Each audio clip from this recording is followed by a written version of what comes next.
Okay, on this video I'm showing you how I made the flap on this outfit. Okay, first thing I do after the cutting of my main measurement I'm using for this outfit, I went straight to the cutting of the inner overlaying part of the back of the outfit.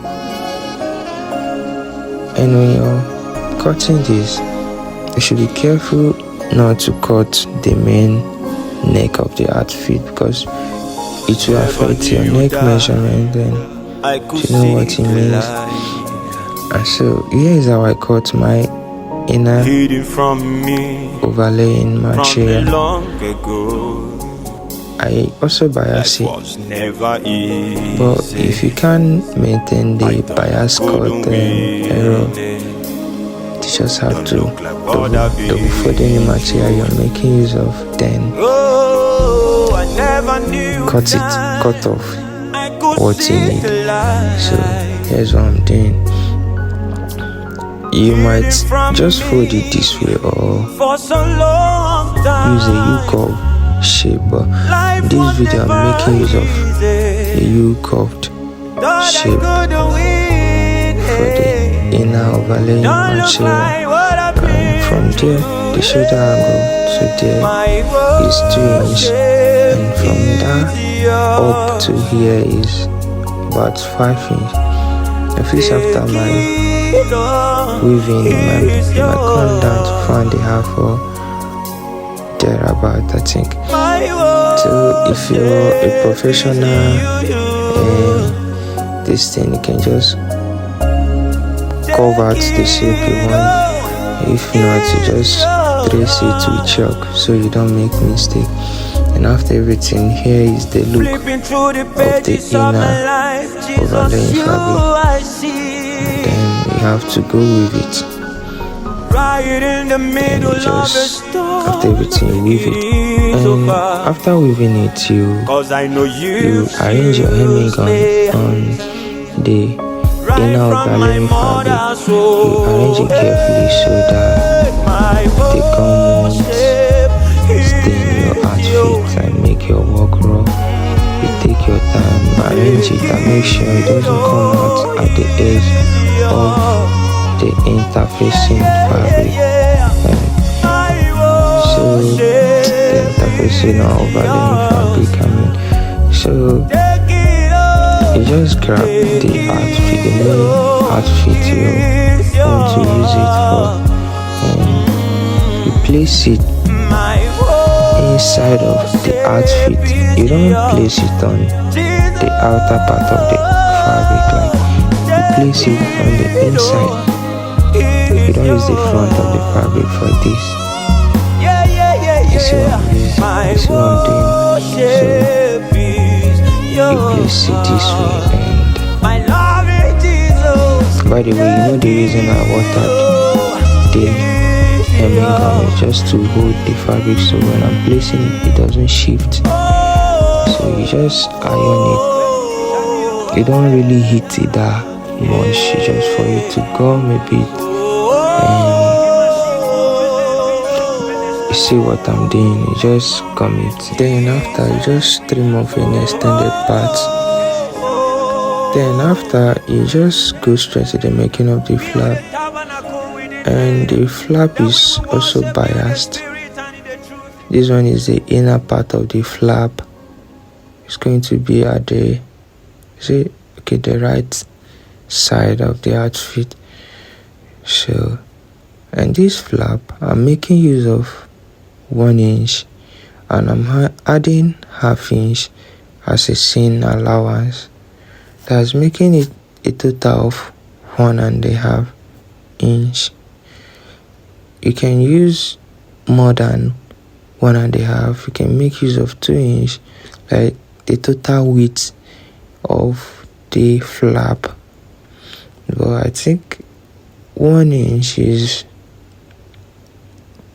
very, very moderate for this kind of flap.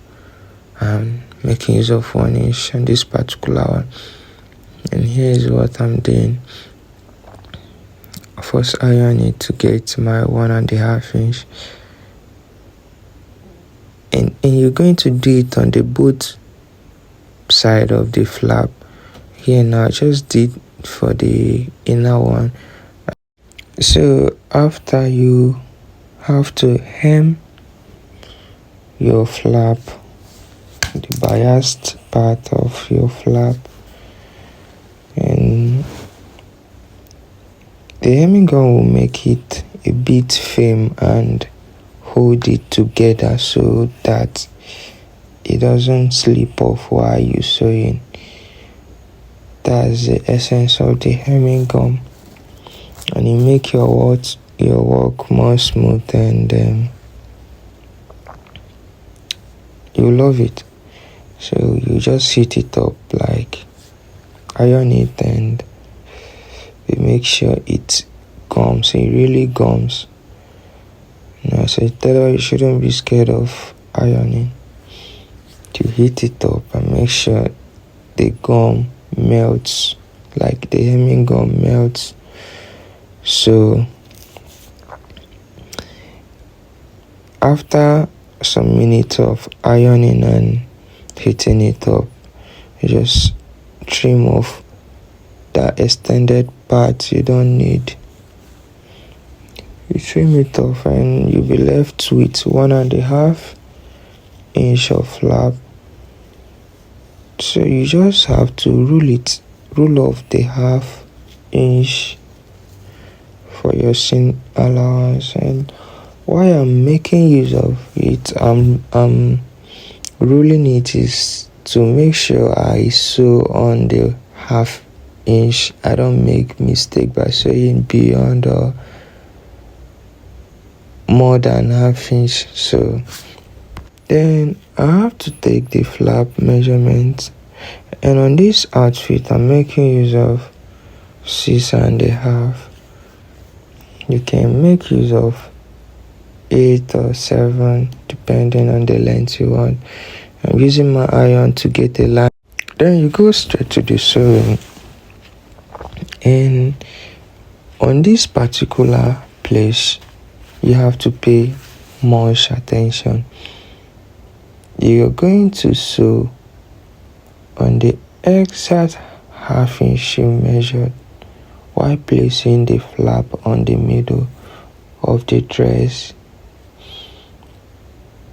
If you sew beyond 1/2 inch or above 1/2 inch, it will have some complications. So you're going to make sure you get the exact 1/2 inch you measured for seam allowance. You sew on that straight line. So you do it on the both side. So here is what I'm doing. You do it on the both side. When you sew 1/2 inch on the left, you sew 1/2 inch on the right. So, and you make sure that you don't extend your sewing past that line. The line we got with iron. Make sure you don't sew past it. You sew it at that line. That's where your sewing should stop. So, and you measure the exact. You see what I'm doing is an exact 1 inch, because I took 1/2 inch from here, 1/2 inch from here, and if you add it up, it will equal 1 inch, and you have to stitch it up. You stitch it up carefully. You won't want to make mistakes here. So after you flip it this way, and if you look closely, you see that it's equal. It's very much equal, and you just have to cut it open like you cut in your back pocket. You cut it open, and you should be careful here, because when you cut it before the line, you have some rough edge, so you make sure you cut it rightly.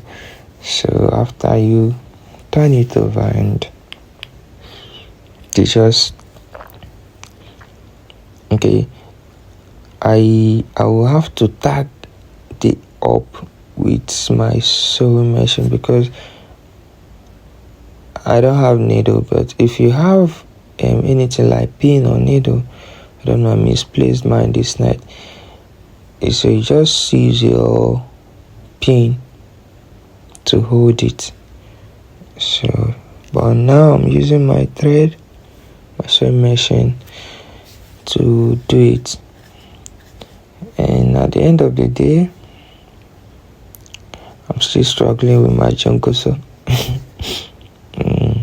So you just make sure that that particular place is well relaxed before you close it up, because that's the major part you should pay much attention to. So you just give it time and get it.